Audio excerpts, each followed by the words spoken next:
Alors bonjour à tous, donc je suis très contente de passer juste après les collègues parce que je vais m'intéresser particulièrement aux questions des sensations et l'illustrer particulièrement dans l'activité de la CP5 STEP. Donc c'est vrai que vous allez le voir que actuellement mes travaux sont vraiment tournés vers cette question des sens et des sensations. Alors, pour débuter, et je vais être assez rapide parce que sinon mon directeur de thèse, Bernard, va me dire que je prends trop de temps pour contextualiser. Donc, ce qui m'anime là, dans cette activité de la CP5 STEP, c'est la particularité, en fait, de trouver deux éléments particuliers. La question du ressenti et d'amener progressivement l'élève à devenir agent de soi, donc gérer les choses, se responsabiliser par rapport à la mise en œuvre de son mobile. Et puis, en parallèle, la question des paramètres d'entraînement et de la fréquence cardiaque d'entraînement par la formule de Karvonen. Donc, ce qui me paraît particulièrement intéressant, et en fait, je vais un petit peu, par cette intervention, illustrer les propos de Bernard en début de journée, c'est que finalement, le traitement didactique qui a été proposé par le législateur nous permet de nous interroger sur deux dimensions, le corps vivant et le corps vécu. Donc le corps vécu à travers l'expression de ses sensations et un vrai travail introspectif de la part du lycéen. Et d'un autre côté, le corps vivant qui là nous donne une donnée très objective, à savoir la fréquence cardiaque, puisque vous n'êtes pas sans savoir que l'on travaille normalement tous avec des cardiofréquencemètres quand on est dans l'activité STEP. Pour poursuivre sur cette activité STEP, on a donc trois éléments qui me paraissent essentiels, à savoir les élèves devront opérer un choix entre trois mobiles. En tout cas, c'est ce que la compétence attendue de niveau 4 nous porte à faire avec nos élèves, puisque les référentiels de 2012 nous amènent à conduire nos élèves à cela. Donc, comment ça va s'articuler ? Eh bien, nos élèves devront être capables d'entrer dans une fourchette de fréquence cardiaque d'entraînement, et c'est là où ça va devenir intéressant pour nous, et en même temps vont devoir structurer progressivement une connaissance de soi, et la problématique de l'adolescence a bien été exprimée tout à l'heure, et on y reviendra peut-être rapidement après. Et donc cette question un petit peu de la verbalisation des ressentis, qu'est-ce qui se passe à l'intérieur, et dans quelle mesure ça va peut-être réguler le projet d'activité que je mène. Donc je me questionne sur cette place du vivant et du vécu dans mes travaux et par rapport à ce que je vais vous présenter aujourd'hui. Et j'envisage les choses de trois manières. Alors ce n'est pas encore abouti, je suis dans une véritable phase de traitement des données. Je débute, donc les questionnements se construisent aussi au fil des découvertes. Mais on peut peut-être envisager par rapport à cette question du vivant et du vécu en STEP trois plans d'action ou trois possibilités. Donc déjà, dans un premier temps, on pourrait envisager que le lycéen, quand il construit son activité et régule ses choix pour arriver à la fin du cycle à proposer un projet d'entraînement stabilisé, il va passer de manière par aller-retour, entre guillemets, entre le vivant et le vécu. Donc il va parfois mettre le focus sur la fréquence cardiaque d'entraînement, peut-être parfois sur le travail introspectif que l'on construit avec lui, et notamment dans les carnets d'entraînement. Donc on est dans un système d'aller-retour. On peut aussi émettre l'hypothèse, peut-être qu'on pourrait être dans un format de juxtaposition en fait. C'est-à-dire qu'à un moment donné, peut-être que l'élève va porter exclusivement la focale sur la fréquence cardiaque d'entraînement, ou alors, et on le verra dans la méthodologie que j'ai employée, je les force aussi, entre guillemets, certains à se positionner là-dessus, ou alors se centrer exclusivement sur ce ressenti, donc ce travail introspectif, qu'est-ce qui émane, quels sont les effets de mon activité. Et on a un troisième plan possible, qui, vous comprendrez, est le plan que l'on essaye un petit peu de construire avec Bernard notamment, c'est la question de l'interface. Est-ce qu'à un moment donné, nos élèves ne vont pas faire dialoguer la question du vivant et du vécu sans que l'une ou l'autre dimension ne domine, mais qu'il y ait un véritable croisement des deux et qu'on ne puisse pas dire où ça commence et où ça finit. Qu'est-ce qui impulse la dynamique de réflexion? Est-ce que c'est la fréquence cardiaque ou est-ce que c'est le ressenti? Mais à un moment donné, faire dialoguer ces deux dimensions. Alors mes objectifs, ils sont pluriels dans mes travaux et je vais tout d'abord m'intéresser à la question du corps vécu et vous présenter un petit peu la méthodologie qui a été mise en place l'an passé. Et donc l'idée, c'est un petit peu de s'intéresser à l'expérience du sujet.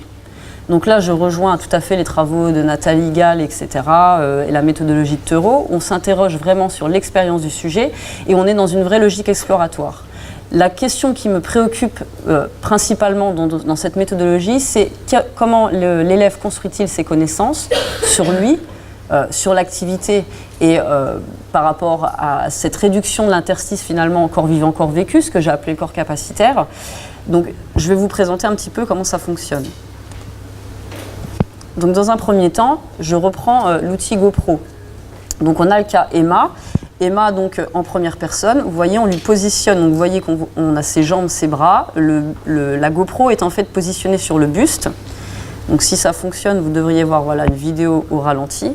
Donc sur certaines séquences de la leçon, en fait, je dote les sujets d'une GoPro et on a donc une visualisation particulière des appuis.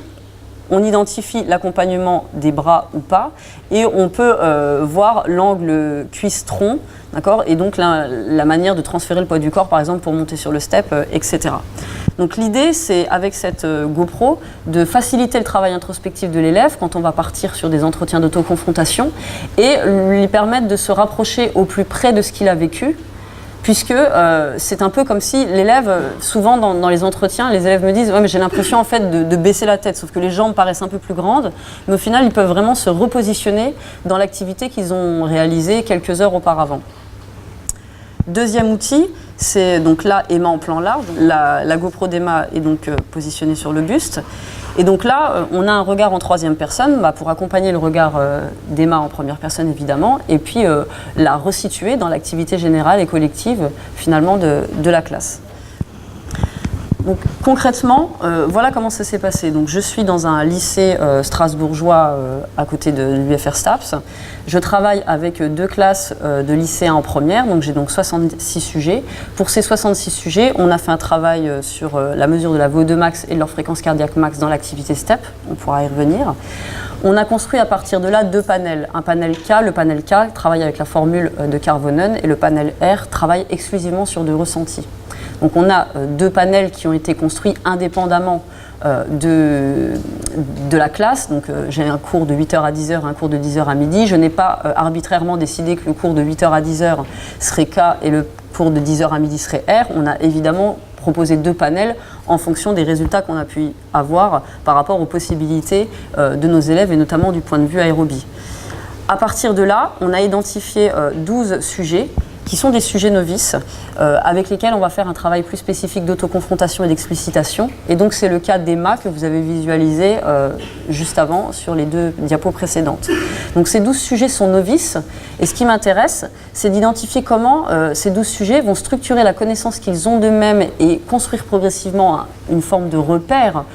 Si on revient sur le travail de l'éveil avec Bernard, c'est comment on va progressivement passer à un réel éveil sur leur activité et amener à une vraie réflexion introspective.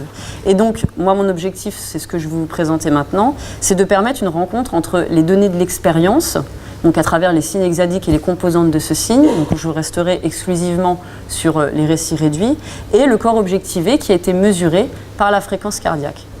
Ça signifie qu'à un moment donné, il faut bien comprendre que du point de vue de la mise en œuvre de cette méthodologie, il y a quand même une contrainte particulière, c'est que à chaque leçon, donc c'est un cycle de 10 leçons, à chaque leçon, les 66 élèves sont équipés de cardiofréquence-mètre. D'accord ? Donc pour vraiment avoir une mesure, donc au début c'est pas si simple, il a posé à l'envers, ça prend pas, enfin bref, ça colle pas, il y a toujours des petits soucis. Et puis méthodologiquement, en parallèle de ça, il y a le travail d'autoconfrontation. Donc moi, ce qui va m'intéresser actuellement, c'est ces 12 sujets et la rencontre des données d'expérience vécue et du corps objectivé. Alors ça nous amène un petit peu à ce que j'appelle une synergie des volets. Donc c'est-à-dire que je reprends la méthodologie de Theroux avec les différents volets, et puis je vais y revenir dans le détail après, et puis inévitablement, vu que je veux faire dialoguer cette méthodologie avec une valence plutôt physio, j'ouvre un nouveau volet, le volet fréquence cardiaque, et puis le volet 5, carnet d'entraînement, et là vous m'excuserez, mais temporellement je n'ai pas réussi à numériser et analyser le travail d'Emma sur son carnet d'entraînement. Donc il faudra attendre un petit peu. Donc très concrètement, pour vous montrer un peu ce que ça donne, et on reviendra dans le détail, actuellement voilà où j'en suis. Donc on va reprendre étape par étape un petit peu le document et le traitement des données, mais d'un point de vue méthodo, vous voyez qu'on a un travail de signes et puis on a un travail sur la fréquence cardiaque. Donc je reviens dessus juste après. Donc on va repartir sur l'activité d'EMA.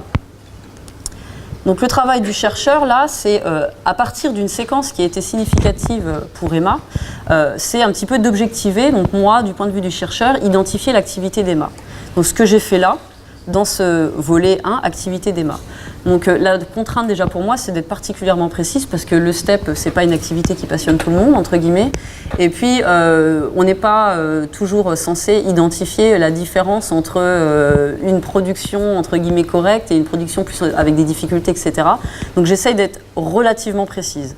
Donc ça, c'est le premier volet. Donc vous voyez, là, on a par exemple des éléments significatifs qui se suivent. Donc là, globalement, Emma, qu'est-ce que j'identifie sur cette partie-là? Sur sa séquence de 3 minutes, step en bas, elle était à 1 minute 20 d'exercice. Et donc je lis, parce que je pense que vous n'arrivez pas à visualiser.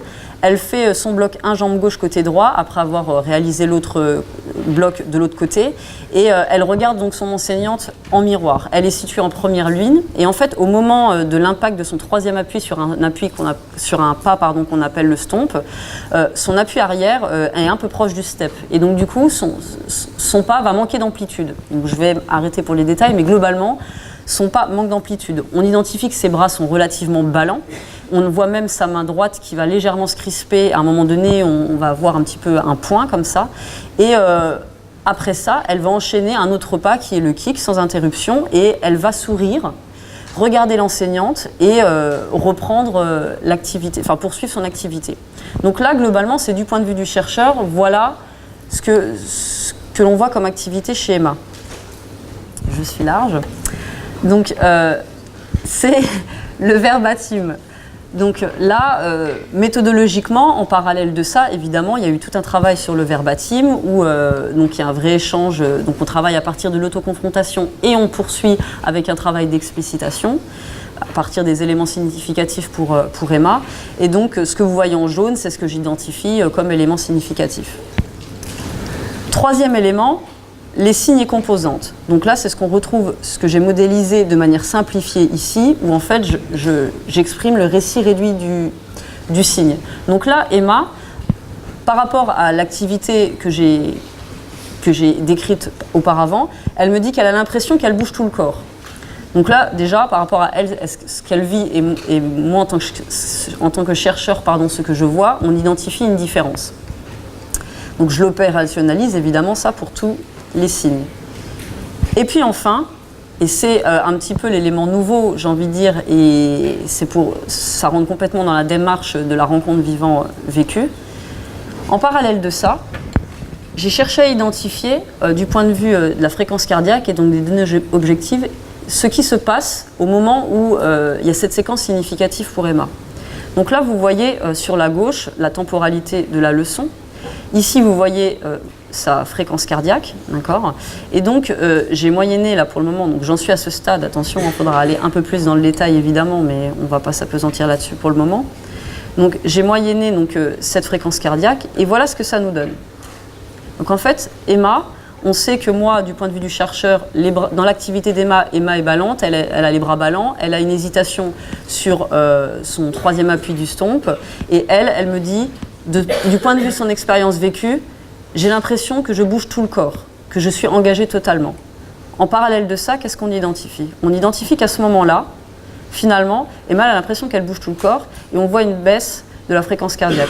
Alors attention, on ne va pas tirer tout de suite des conclusions, d'accord? Mais méthodologiquement, voilà ce qu'on essaye d'identifier. C'est à un moment donné, qu'est-ce qui pourrait correspondre finalement à l'expérience vécue du sujet. Donc on a une donnée qui est très fermée, là, dans cette suite unité-là. Et puis on a quand même en parallèle, parce qu'il faut relativiser et remettre les choses dans leur contexte, on garde toujours à vue à côté, en fait, dans quelle séquence de travail on était. Donc on était dans une séquence de travail step en bas sur 3 minutes, où elle était en train de réaliser son bloc numéro 1 qu'elle venait d'apprendre, et on identifie toutefois, vous voyez, une hausse progressive de la fréquence cardiaque. Voilà. Je ne peux pas me permettre actuellement de tirer des conclusions, parce que pour le moment, je n'ai pas encore croisé les différentes données et on est sur une unité très, très localisée. Simplement, là, pour que vous voyez un petit peu encore les choses en parallèle, je ne vois plus ma souris, elle est là. Je sais qu'Emma a une fréquence cardiaque de 202 max, qui a été identifiée par le test qu'on a fait. Je n'ai pas encore retranscrit sa fréquence cardiaque de repos, vous voyez en dessous, et donc j'ai encore des petites cases à remplir pour identifier le différentiel et le niveau d'engagement d'Emma par rapport à sa fréquence cardiaque. Donc Emma était dans la leçon numéro 1, voilà ce que j'identifie. Pour le moment, pour Emma, ce n'est pas stabilisé. Je me pose la question, est-ce qu'on ne verrait pas un processus intra-leçon? C'est-à-dire qu'à un moment donné, on s'aperçoit dans l'avancée des signes et des éléments significatifs pour Emma au cours de ces séquences de travail, qu'au départ, elle va structurer des connaissances plutôt liées au bloc chorégraphique. Puis petit à petit, donc par rapport au stomp, où là, elle a compris qu'il fallait déjà placer ce pied-là, puis ce pied-là. Par rapport à l'enchaînement chorégraphique et au fait que le dernier appui posé, ce n'est pas le nouvel appui qui va remonter sur le step. Donc concrètement, elle le verbalise, on le retire dans le verbatim. Progressivement, elle va construire des connaissances sur soi dans le mouvement step. Donc elle va me dire des choses comme « je sens que ma jambe est bien placée ». Elle ne peut pas me dire pourquoi. Elle ne peut pas l'expliquer, mais elle sent que sa jambe est bien placée. Elle sent qu'elle est bien positionnée devant le step, sans regarder, puisqu'on est en troisième personne évidemment, aussi, sans regarder son step. Donc elle est en train de construire une certaine forme de repère. Et on arrive, et c'est sur l'un des derniers signes, sur quelque chose de très intéressant, et c'est là où on revient sur les connaissances de soi, et j'ai noté capacitaire, parce qu'à un moment donné, Emma est engagée dans une activité où finalement elle me dit, là, à ce moment-là, si personne ne m'arrête, je ne peux pas m'arrêter. Elle dit, je sens que je pourrais continuer, que je ne pourrais pas m'arrêter. Donc moi, ça m'interroge un petit peu sur finalement, elle a son cardiofréquence-mètre, elle a des données objectives. Pour le moment, elle n'a pas les connaissances pour analyser ce qui se passe concrètement du point de vue du vivant, mais elle est déjà en train de passer sur un type de connaissance qui est relatif à ses capacités en action, d'où le terme de corps capacitaire. Quand on vient maintenant sur une logique plutôt transversale, donc Emma, je l'ai vue à la leçon 1 et la leçon 5, j'essaye d'identifier si on pourrait trouver un processus interleçon. Qu'est-ce qu'on peut un petit peu observer? Et on revient sur le concept d'éveil, on a un petit peu réajusté avec Bernard juste avant la présentation. Finalement, on s'aperçoit que la méthodologie qui est employée et l'entretien d'autoconfrontation et d'explicitation fait que Emma va davantage se focaliser au fil des leçons sur le travail introspectif, sur le travail de ressenti.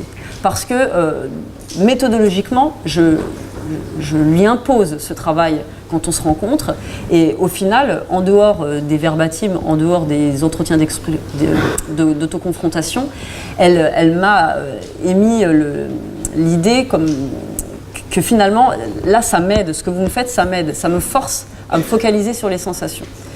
Et puis, au-delà de ça, qu'est-ce qu'on s'aperçoit quand on reprend les différents signes? Mais encore une fois, c'est le cas d'Emma, d'accord? C'est que finalement, les connaissances sur le bloc step, je trouve plus ma souris, voilà, les connaissances par rapport au bloc, au step et à la chorégraphie vont être minorées, ne vont plus avoir beaucoup de poids dans la construction de ces connaissances dans l'activité. Progressivement, c'est vraiment les connaissances sur soi dans le mouvement step qui vont prendre une place plus importante. Et petit à petit, elle est dans une réelle conquête de ses possibilités. Donc, les types d'expériences sur lesquelles elle s'arrête sont plus en phase avec qu'est-ce que je suis capable de faire, qu'est-ce que je ressens et comment est-ce que j'avance. Mais une fois encore, c'est le cas d'Emma. Donc, moi, je me suis interrogée là-dessus aussi, et je vais revenir sur la question de l'adolescence très rapidement, parce que ce qui me semble essentiel, c'est que quand on arrive en classe de seconde, première ou terminale, les élèves sont donc en période d'adolescence. Ce qui signifie qu'à un moment donné, ils sont en vrai bouleversement, restructuration des repères, et donc il y a des nouvelles sensations qui émergent, qui émanent, qui ne soupçonnaient pas. Emma m'a dit, pendant ces entretiens, et notamment pendant l'entretien 5, je vis des sensations inédites, je n'ai jamais ressenti ça ailleurs. Alors je lui ai demandé, mais quand tu montes des escaliers très vite, quand tu fais un footing, etc., tu ne ressens pas ça? Elle me dit, non, c'est complètement nouveau, je n'ai jamais construit ça, je n'ai jamais ressenti ça. Donc à un moment donné, émettre l'hypothèse, et ça vaut dans l'activité STEP, mais comme l'ont pu exprimer les autres intervenants, ça peut valoir aussi dans toutes les formes d'activité, c'est que qu'est-ce qui se passe, qu'est-ce qu'Emma reconstruit, quels sont les contours de ses possibilités et donc de son corps capacitaire. Est-ce qu'elle y accède? Comment ça progresse? Donc vous l'avez bien compris, pour un petit peu animer le débat peut-être et reposer les choses, on est vraiment dans une démarche exploratoire. Donc on est dans un vrai tâtonnement, on essaie de construire des choses. Je n'ai pas de cadre méthodologique encore finalisé. On est dans une vraie réflexion avec Bernard sur concrètement de la théorie, comment ça peut s'opérationnaliser sur le terrain et comment on peut traiter et analyser les données pour un petit peu catégoriser et réussir à en ressortir quelque chose tout en partant de l'expérience vécue du sujet mais en ayant des données objectives pour un petit peu voir comment dialoguent ces deux espaces. Alors, pour finir là-dessus, je m'interroge évidemment sur cette question du corps capacitaire et de la place de l'énergétique et de l'auto-informationnel, parce que quand on reprend les textes actuels, c'est une question, mais vous voyez que ça balance plutôt, j'ai le sentiment, du côté du polar. C'est-à-dire qu'à un moment donné, je me dis, est-ce qu'on n'a pas construit les choses de sorte que l'élève, une fois qu'il a identifié sa fréquence cardiaque d'entraînement, « Ah, je suis dans la bonne fourchette, madame, c'est bon ». Est-ce qu'à partir du moment où j'ai identifié les données du vivant, les données objectives, donc ce qu'on a construit, je dois être à au-dessus de 80% de ma fréquence cardiaque d'entraînement, ou pour le mobile 2, qui est très intéressant, je dois être entre 70% et 80% de ma fréquence cardiaque d'entraînement. Est-ce que finalement l'élève, quand il atteint cette fourchette, eh bien, s'il l'atteint très vite, est-ce qu'il va se poser les bonnes questions? Est-ce qu'il va essayer de jouer sur les différents paramètres bioénergétiques et biomécaniques pour être dans un vrai travail introspectif? Ou est-ce que finalement, il ne pourrait pas, et c'est tout à fait louable, faire semblant de répondre à la commande qui lui est posée, à savoir, ben voilà madame, je suis dans mon mobile, je mets mon step comme ça et c'est très bien, sans identifier les effets de l'activité sur soi. Or, à mon sens, c'est au départ la logique de la CP5, c'est d'identifier les effets de l'activité sur soi.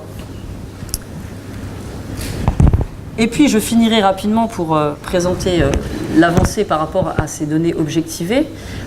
C'est à un moment donné, si on revient sur ces données objectives, et donc j'ai vu dans la salle des collègues sourire quand on a parlé de cardiofréquence-mètre, donc évidemment la réalité du terrain c'est déjà a-t-on des cardiofréquence-mètres dans les établissements scolaires?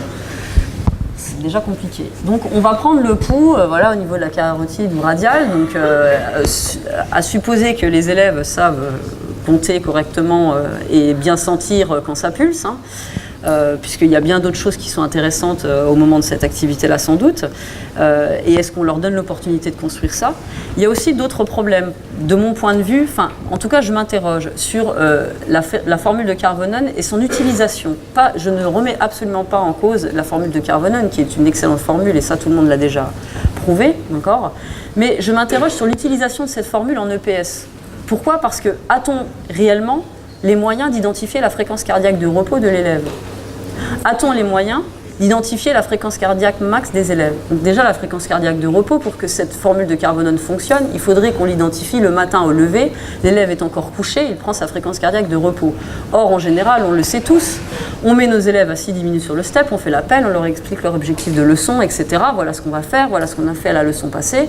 Ça y est, tout le monde est calmé, ça descend, ok très bien, on prend la fréquence cardiaque de repos. Donc finalement, on est en train de travailler avec un outil qui est certes très intéressant, et j'ai envie de dire même du point de vue culturel, hein, mais je reste très mesurée dans l'emploi de ce terme, ça peut être très très intéressant pour les élèves d'identifier cet outil. Mais est-ce que l'utilisation qu'on en fait permet une vraie singularisation dans le projet d'entraînement et un vrai travail entre une alternance vivant-vécu et un vrai dialogue entre ces deux données? Donc, la fréquence cardiaque de repos, la seule solution, je pense, de mon point de vue, c'est de permettre à nos élèves de mesurer leur fréquence cardiaque quand ils sont à la maison chez eux le matin, sur 3 journées ou 4 journées de suite, on fait une moyenne et on a à peu près la fréquence cardiaque de repos. C'est la chose la plus raisonnable, parce qu'on ne va pas leur demander de se coucher pendant 1 heure. Par contre, la fréquence cardiaque max et les possibilités, puisque le STEP a pour vocation de développer quand même la filière aérobie, en tout cas c'est ce qui est exprimé dans les textes, est-ce qu'on a vraiment les moyens d'identifier cette progression, et est-ce qu'on a les moyens d'identifier la fréquence cardiaque max de nos élèves? Parce que 220 mois l'âge c'est très bien, mais à un moment donné, c'est une très bonne référence, hein. Mais à un moment donné, en fonction du profil des élèves, si on parle encore de singularisation, on peut se poser des questions.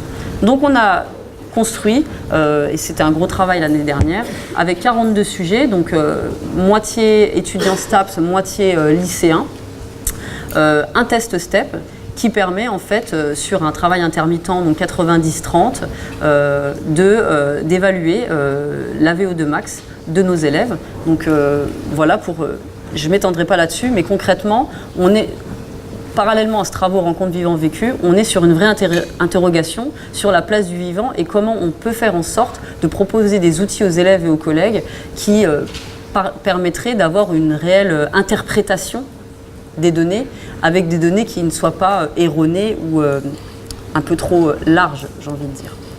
Voilà, je vous remercie.